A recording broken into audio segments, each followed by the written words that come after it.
Hello students, तो आज हम पढ़ने वाले हैं नया टॉपिक जिसका नाम है क्वांटम नंबर। देखो क्वांटम नंबर क्या होता है। Quantum number set of 4 numbers होते हैं जो हमें कंप्लीट इन्फॉर्मेशन देते हैं एक इलेक्ट्रॉन के बारे में। ठीक है, अगर हमें ये क्वांटम नंबर्स 4 होते हैं, अगर ये चारों नंबर्स हमें पता चल गए किसी भी तरीके से, तो हमें क्या पता चल जाएगा इलेक्ट्रॉन के बारे में कि इलेक्ट्रॉन आखिर कहाँ प्रेजेंट है। ठीक है, एटम के अंदर इलेक्ट्रॉन कहाँ पर है, उसकी पोजीशन क्या है, उसकी शेप क्या है, उसकी साइज़ क्या है, सब कुछ हमें, उसकी एनर्जी क्या है, सब कुछ पता चल जाता है अगर हमें ये चारों चीज़ें पता चल जाती हैं। ठीक है, जिसे हम सेट ऑफ 4 नंबर्स, जिसको हम क्वांटम नंबर्स बोलते हैं। तो ठीक है, एक एक करके हम स्टार्ट करते हैं इनको। देखिए, पहला है हमारा प्रिंसिपल क्वांटम नंबर, जिसको हम स्मॉल n से डिनोट करते हैं।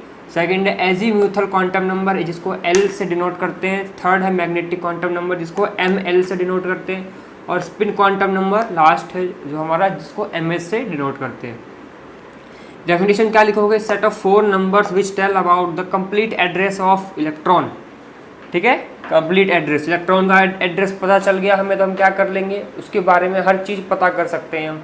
एवरीथिंग उसके बारे में बता सकते हैं कि कहाँ प्रेजेंट है, उसकी एनर्जी क्या है, उसका साइज़ क्या है, उसकी शेप क्या है, सब कुछ उसको हम पता कर सकते हैं उसके बारे में। ठीक है, तो इसके बाद एक एक करके चलो स्टार्ट करते हैं करना। तो सबसे पहले हम स्टार्ट करेंगे प्रिंसिपल क्वांटम नंबर।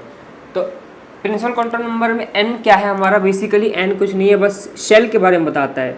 जो n है ये क्या बताता है? इट टेल अबाउट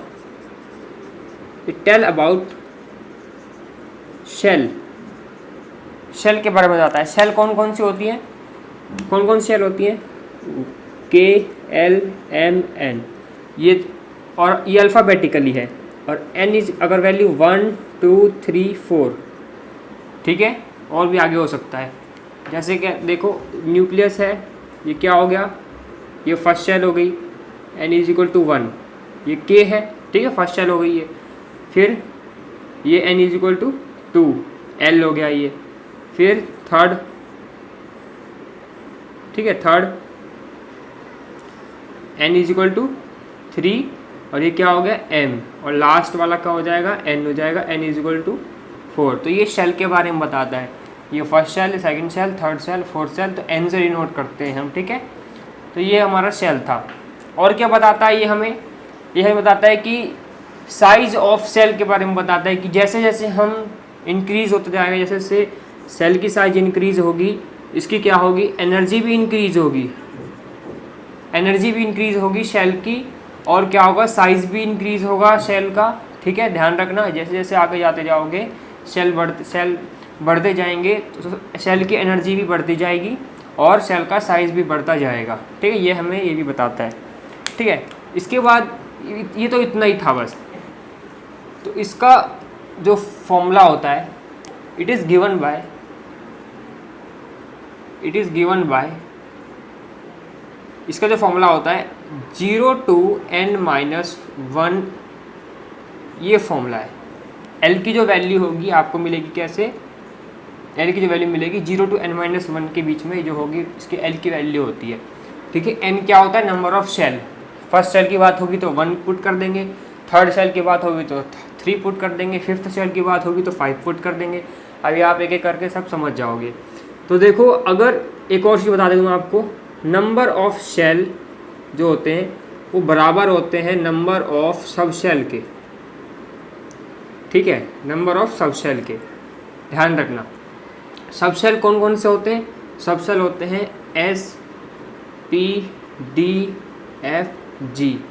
ठीक है, मेनली हम इतना ही पढ़ते हैं, S P D F G। ठीक है, G भी नहीं पढ़ते, 4 ही पढ़ते हैं mainly, S P D F। ठीक है, और शेल कौन कौन से होते हैं? N is equal to 1 2 3 4। ठीक है, तो नंबर ऑफ शेल बराबर नंबर ऑफ सब शेल। अगर हम एक शेल की बात करें, फर्स्ट शेल में कितने सब शेल होंगे, तो फर्स्ट शेल में सिर्फ एक सब शेल होगा। सेकंड शेल में कितने सब शेल होंगे, तो सेकंड, देखो फर्स्ट शेल में कितने होंगे, अगर n की वैल्यू 1 है तो सिर्फ s होगा, 1s। अगर n की वैल्यू 2 है तो कितने सब शेल हो जाएंगे, 2 सब शेल, s और p, और सेकंड की बात हो रही है तो 2s 2p। ठीक है, अगर n इज इक्वल टू 3 है तो मैंने बताया था जितने शेल होंगे उतने ही सब शेल होंगे। तो 3 है तो क्या हो जाएगा, S P और D। ठीक है, तो 3s 3p 3d। समझ में आ गया।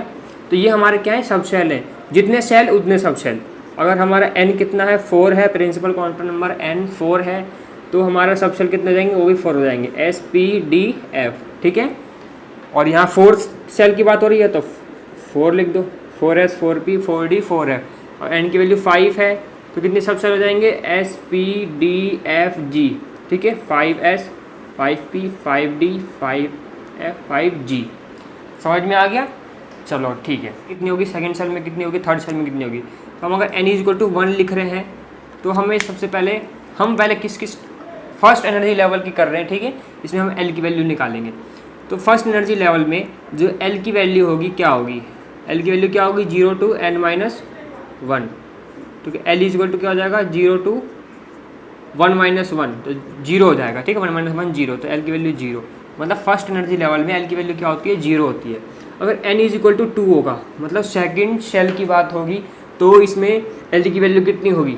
तो फॉर्मूला मैंने बताया था 0 to n-1 L की वैल्यू निकालने के लिए।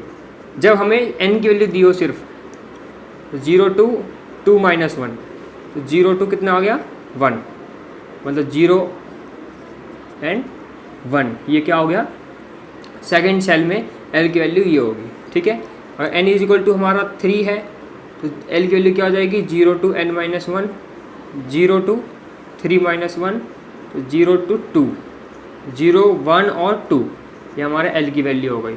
अगर same n is equal to 4 होगा, फोर्थ एनर्जी लेवल में फोर्थ शेल में कितनी होंगी L की वैल्यू, तो क्या लिखोगे, L is equal to 0 to n-1।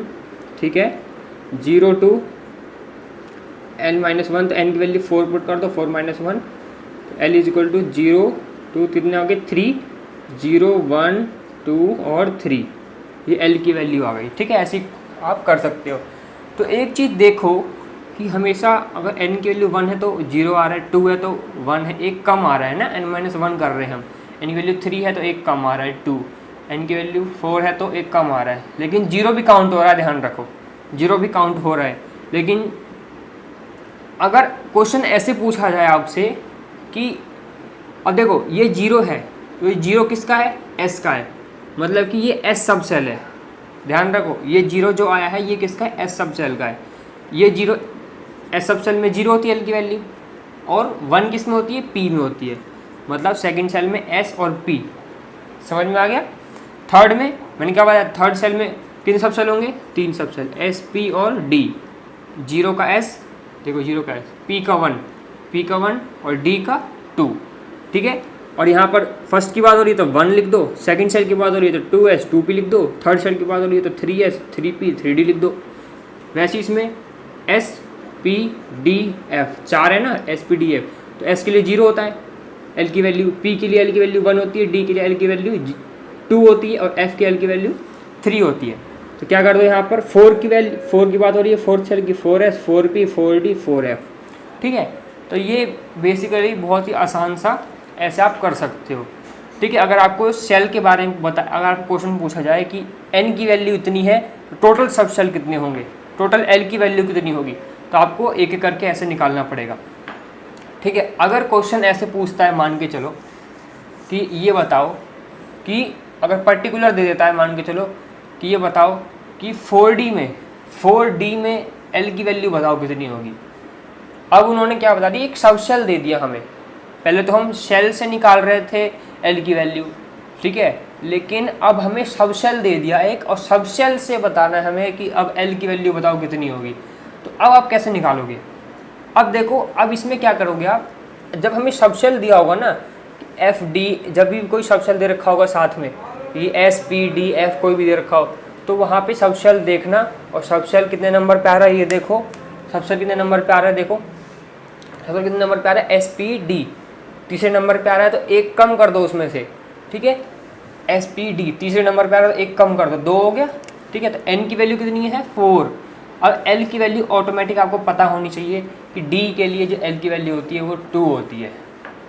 समझ में आ गया आपको, ये बात ध्यान रखना। अगर वैसे पूछा जाए कि 5F के लिए बताओ, तो n की वैल्यू तो 5 है ही।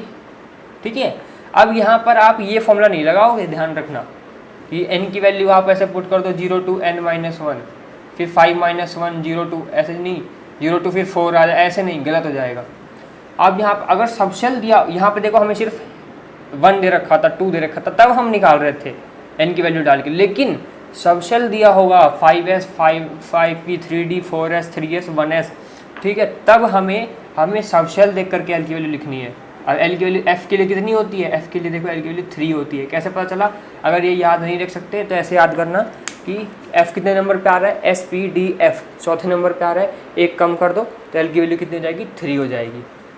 वैसे ही अगर मान के चलो आपसे 7G का पूछता है तो n की वैल्यू कितनी हो जाएगी 7, और l की वैल्यू कितनी हो जाएगी, अब देखो ये याद नहीं है, मान के चलो SPDFG 5वें नंबर पे आ रहा है, एक कम कर दो, कितना हो गया 4, तो l की वैल्यू कितनी हो गई 4 हो गई।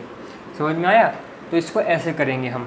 कब करेंगे ऐसे? जब हमें सब शेल से पूछा जाएगी l की वैल्यू बताओ, और शेल से पूछा जाएगा l की वैल्यू तो हमें सबके बारे में बताना पड़ेगा, ठीक है, ऐसे करके निकालना पड़ेगा हमें वैल्यू पुट करके। सब शेल पूछा जाए किसी पर्टिकुलर सब शेल से, तब आपको ऐसे पता करना पड़ेगा, अगर ये वैल्यू याद रख सकते हो तो, ठीक है। सब शेल पूछा जाए तो एक वैल्यू एक कम कर दो, ठीक है। अगर पूछा जाए ये बताओ कि 5s में कितनी होती है, 5s में n की वैल्यू तो 5 हो गई, और l की वैल्यू s के लिए क्या होती है 0 होती है, 0 ख़त्म, ठीक है। वही अगर पूछा जाए कि ये बताओ कि 6p में कितनी होती है, तो n की वैल्यू कितनी हो गई 6, और l की वैल्यू कितनी, p के लिए क्या होती है 1, ख़त्म। तो n के लिए क्या हो जाएगी 3, और l क्या हो जाएगा हमारा, d के लिए क्या होती है वैल्यू, d के लिए क्या होती है 2 होती है, ठीक है। ये ऐसे कर सकते हैं। तो इस तरीके से हम l को करते हैं। तो इसके बाद देखो l हमें और क्या बताता है, ये तो हमें वैल्यू ऐसे वैल्यूज़ हमें अगर क्वेश्चन आता है तो ऐसे निकालेंगे। इसके अलावा हमें l बताता क्या है, ये l हमें क्या बताता है, l हमें बताता है नंबर ऑफ, यह बताता है शेप के बारे में बताता है, शेप के बारे में, शेप ये बताता है हमें शेप ऑफ सब शेल, ठीक है। अगर मान के चलो S है, S सब शेल है, तो जो उसकी शेप होगी वो होगी स्फेरिकल, ठीक है, स्फेरिकल शेप होगी उसकी, ठीक है। x y z होंगे उसमें, एक्सिस होंगी उसमें, ठीक है। अगर P सब शेल है तो वो क्या बताता है हमें, वो हमें सिर्फ वो बताता है जो P सब शेल है उसके अंदर जो शेप होगी वो होगी डम्बेल शेप होगी। डम्बेल कैसा होता है, ऐसे, ठीक है, ऐसी सब शेल होगी, ठीक है, ये शेप होगी उसकी, ठीक है। मैं आपको इमेज में दिखा दूंगा। SPD, अगर D की बात हो तो D में क्या होगा, डबल डम्बेल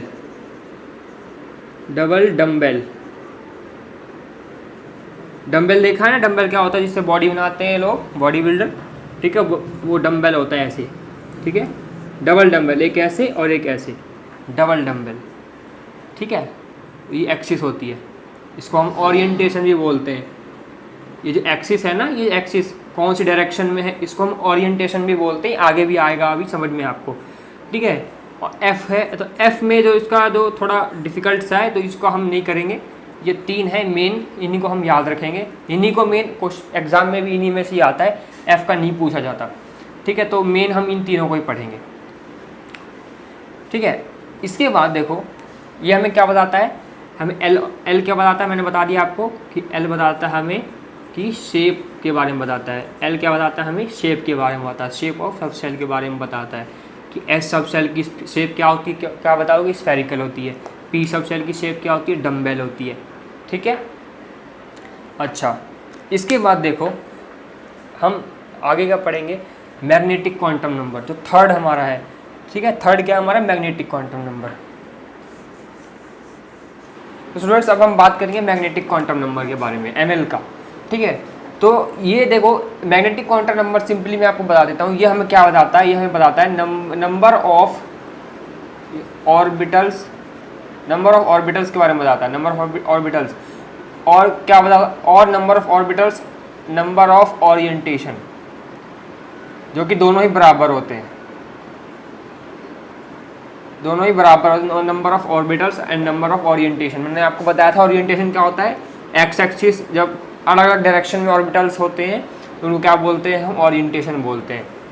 जैसे कि ये है ना, ये इस डायरेक्शन में, इस एक्सिस में, तो इसको ओरिएंटेशन बोलते हैं। एक्स वाई और जेड, ये ओरिएंटेशन है, ये 3 ओरिएंटेशन हो गए, ठीक है। ऑर्बिटल्स किसी में 5 ओरिएंटेशन होंगे, समझे, तो उनको ही ऑर्बिटल्स भी हम बोलते हैं, ठीक है। दोनों ही सेम होते हैं, जितने ओरिएंटेशन होंगे उतने ही ऑर्बिटल्स होंगे।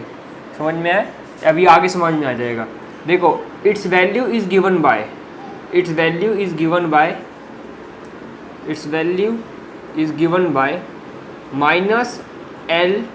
-L2 + L, -L से +L के बीच में होगी।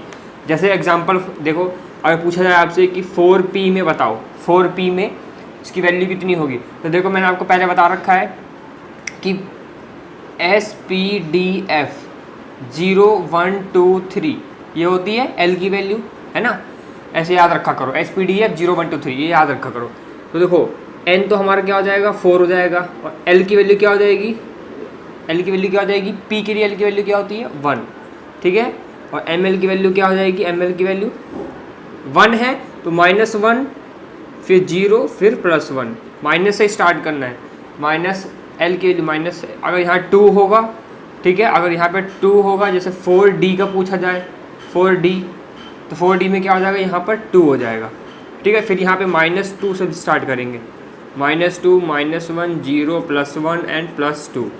समझ में आ गया, ठीक है। अगर आपसे पूछा जाए कि 4, या चेंज ही कर लो, 5F का पूछा जाए आपसे, ठीक है, 5F का पूछा जाए, तो क्या बताओगे, ML की वैल्यू क्या हो जाएगी, फिर 5F के लिए ML की वैल्यू क्या हो जाएगी, माइनस से स्टार्ट करोगे आप, -5 -4 -3 -2 -1, ठीक है, फिर 0 फिर +1 +2 +3 +4 ऐसे करोगे, ठीक है। ये तो वही सब शेल, ये तो सब शेल थे, 4P 3S 1S 2S 2P, ठीक है। तो अगर ये सब शेल में पूछा जाए तो आप ऐसे बताओगे। लेकिन अगर आपसे बोला जाए कि फर्स्ट एनर्जी लेवल में बताओ, फर्स्ट एनर्जी लेवल में जब n की वैल्यू सिर्फ 1 होगी, तो फर्स्ट एनर्जी लेवल में बताओ कि टोटल क्वांटम नंबर्स कितने होंगे, तो n = 1, ठीक है। इसमें आपको टोटल, अब मैंने क्या बताया था, जितने सेल होंगे उतने ही नंबर ऑफ सब सेल होंगे।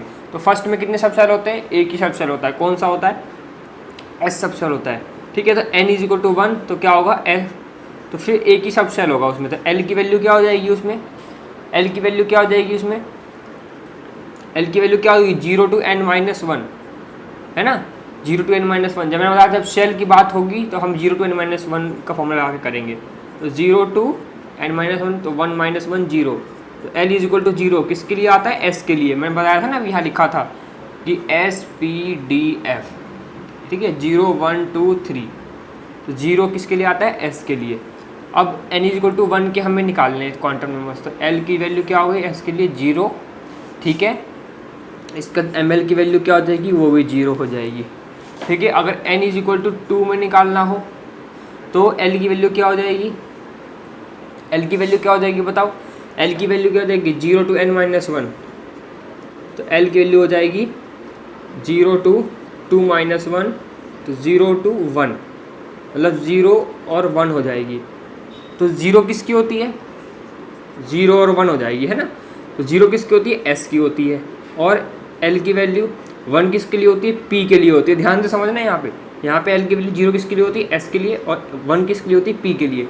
अब S के लिए अलग से ML निकालना पड़ेगा और P के लिए अलग से ML निकालना पड़ेगा, ठीक है। तो आसान है निकालना, ML हम S के लिए निकाल रहे हैं, ठीक है, फॉर S के लिए, ML के लिए S के लिए, तो क्या होगी, ML के लिए S के लिए क्या होती है, 0 होती है, -L to L लिखते हैं ना हम। और ML की वैल्यू अगर हम P के लिए निकालेंगे तो 1 है P के लिए, तो -1 0 एंड +1, ठीक है। समझ में आ गया, आसान है।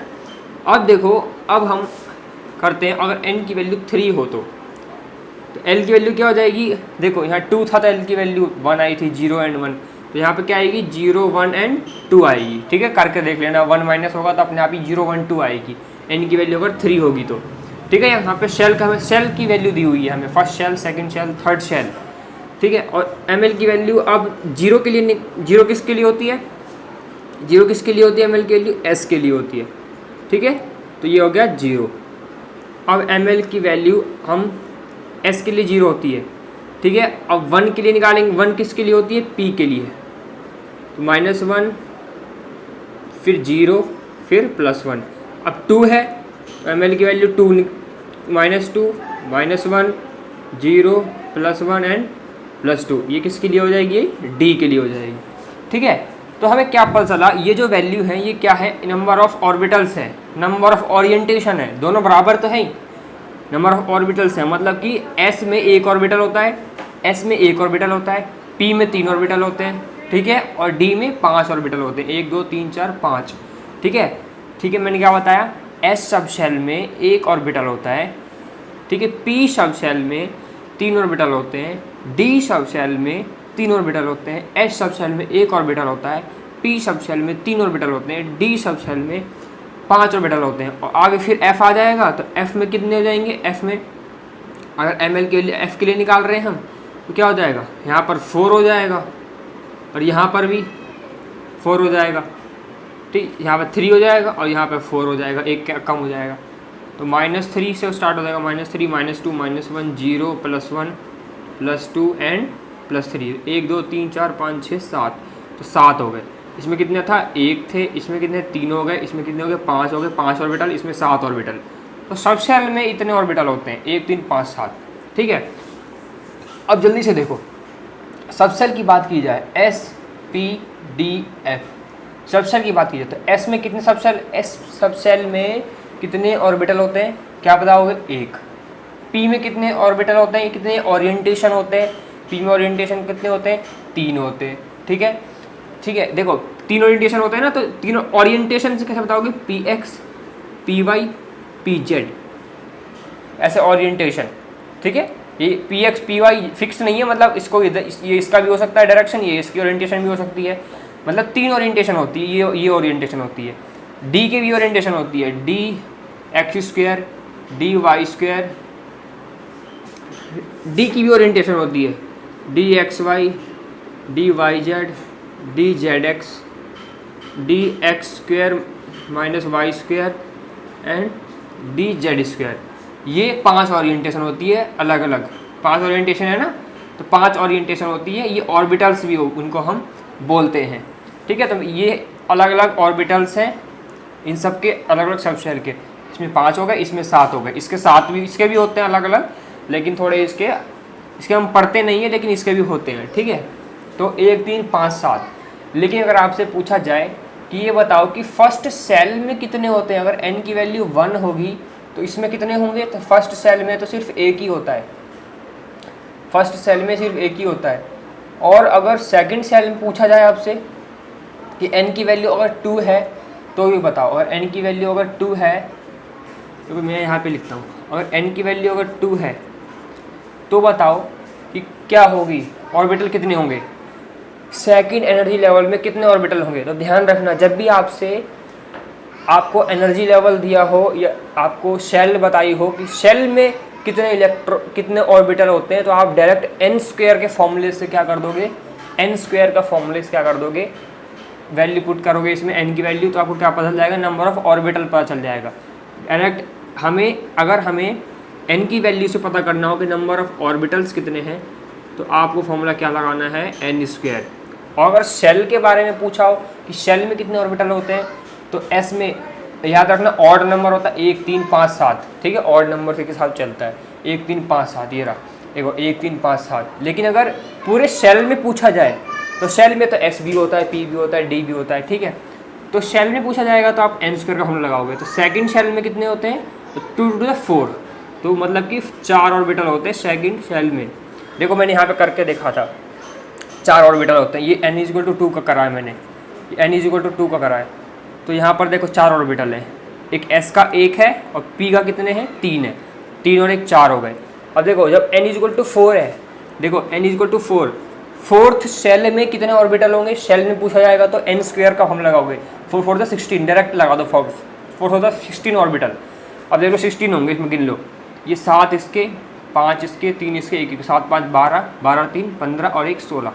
ठीक है, हो गए ना 16 ऑर्बिटल। लेकिन जब पर्टिकुलर आपको सब शेल में पूछा हो तो आप ऐसे याद रखना 1 3 5 7 SPDF, 1 3 5 7 SPDF, SPDF G का भी लिख सकते हो, 1 3 5 7 9, G में कितना जाएंगे 9। सब शेल में याद रखना 1 3 5 7 SPDF। ठीक है, और जब शेल से ऑर्बिटल पूछा हो आपसे कि शेल में बताओ कितने ऑर्बिटल होते हैं, अगर पूछा हो आपको कि फिफ्थ शेल में बताओ कितने ऑर्बिटल होते हैं जब n की वैल्यू 5 होती है, फिफ्थ एनर्जी लेवल में पूछा हो, कुछ भी मतलब पूछा हो, तो फिफ्थ 5 5 जो 25, तो 25 ऑर्बिटल हो गए। थर्ड में कितने हो जाएंगे, थर्ड शेल में 3 3 जो 9, तो 9 क्या हो गए, 9 ऑर्बिटल्स हो गए। समझ में आया? तो इस तरीके से आप शेल से बता सकते हो ऑर्बिटल, और सबशेल से भी ऑर्बिटल बता सकते हो, दोनों तरीके से, याद रखना। ठीक है, इसके बाद स्टूडेंट्स हम करेंगे नेक्स्ट अपना स्पिन क्वांटम नंबर, जो है हमारा ms। क्या है हमारा स्पिन क्वांटम नंबर। ठीक है, अब स्पिन क्वांटम नंबर में देखो हम क्या करेंगे, जो इसकी वैल्यू होगी ना, it's value is plus minus half. जो ms की जो वैल्यू होती है क्या होती है, plus minus half. For everywhere लिख लो, फॉर एवरीवेयर, हमेशा हर जगह जो ms की वैल्यू होगी प्लस माइनस हाफ होगी। ठीक है, याद रखना।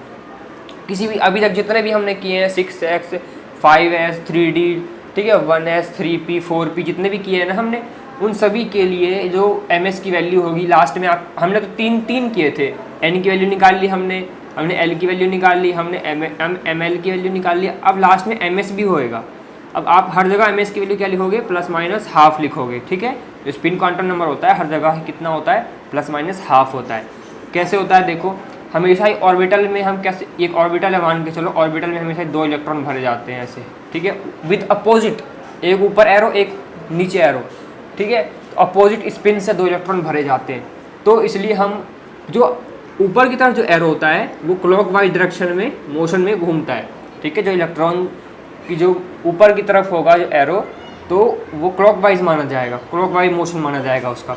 ठीक है, घड़ी का जो सुई होती है क्लॉकवाइज घूमती है, तो उसका जो वैल्यू होगी वो प्लस हाफ होगी। जब अपवर्ड होगा, अपवर्ड एरो होगा ना जब, तब, और जब डाउनवर्ड एरो होगा तो एंटी क्लॉकवाइज हो जाएगा। ठीक है, उसकी जो वैल्यू होगी माइनस में हाफ होगी। तो इसलिए हम हर जगह अलग अलग करके नहीं लिखते, ms की वैल्यू डायरेक्ट हम क्या लिखते हैं, प्लस माइनस हाफ लिखते हैं, ध्यान रखना।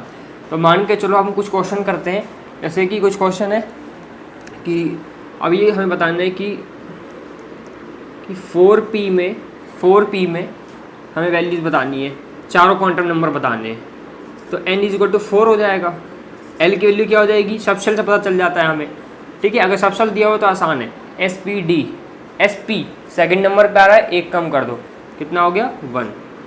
ठीक है, l की वैल्यू ने बताया था कैसे निकालते हैं। फिर इसके बाद ml 1 है तो -1 0 एंड +1, 0 भी काउंट होता है, ध्यान रखना।